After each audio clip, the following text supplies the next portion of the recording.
আমি এখন চিতই পিঠা বানাবো।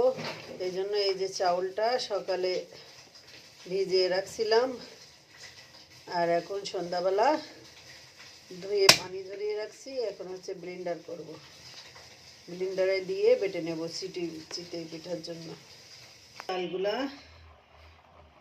ভিজানো চালগুলা ব্লেন্ডার করা হয়ে গেছে। এই যে সারাদিন ভিজিয়ে রাখছি, এখন এই অবস্থা। শুধু আতপ চাউল, আমরা যেটা ভাত খাই সেটা, সিদ্ধ চাউল না, শুধু আতপ চাউল দিয়ে তৈরি করব।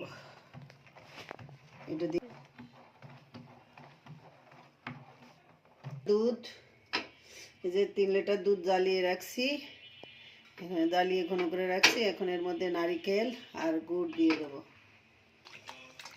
এই যে পিঠা তৈরির জন্য কড়াইটা দিয়েছি, এটা লবণ পানি ভিজিয়ে রাখছি, এটা দিয়ে মুছে নেব।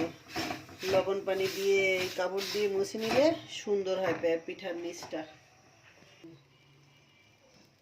এই যে প্রথমটা দিয়ে দিলাম পিঠা। আহা, কাত হয়ে গেছে কড়াটা, দাঁড়া।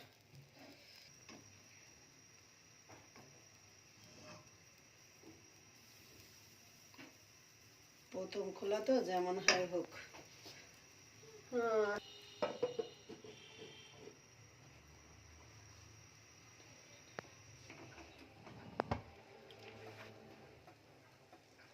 এই যে তলা, উফ কি সুন্দর সাদা চকচকি হয়েছে।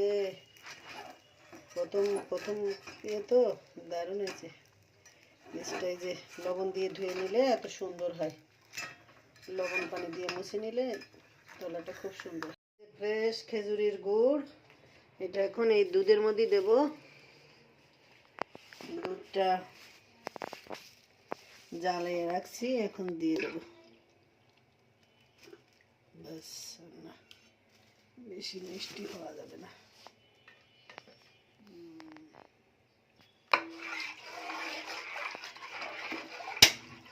আর একটু জাল দিব, দুধ দিয়েছি, এবার একটু নারকেল দিয়ে একটু জাল দিব। নারিকেল, বাড়ির গাছের নারিকেল কুড়ানো, নারকেল দিয়ে একটু লবণ দিব।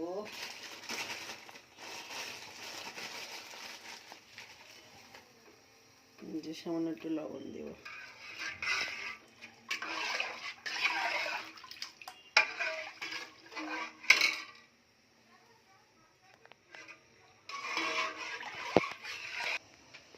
হ্যাঁ, এই যে পিঠা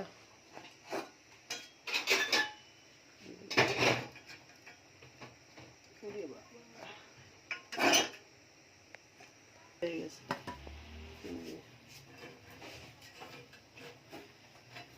জোড়া পিঠা হয়েছে, জোড়া পিঠা।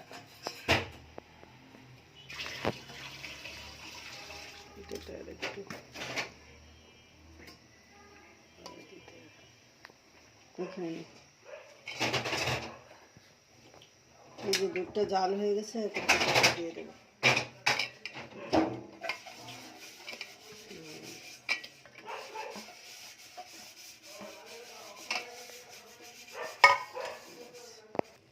মাশাআল্লাহ, পিঠাগুলো অনেক ফুলে গিয়েছে, সুন্দর।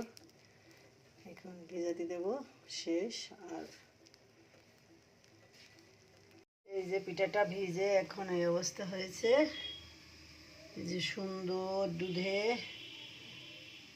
রসে ভিজে গেছে একেবারে, দুধ চিতই পিঠা বাস কমপ্লিট। আল্লাহ হাফেজ, সবাই ভালো থাকবেন।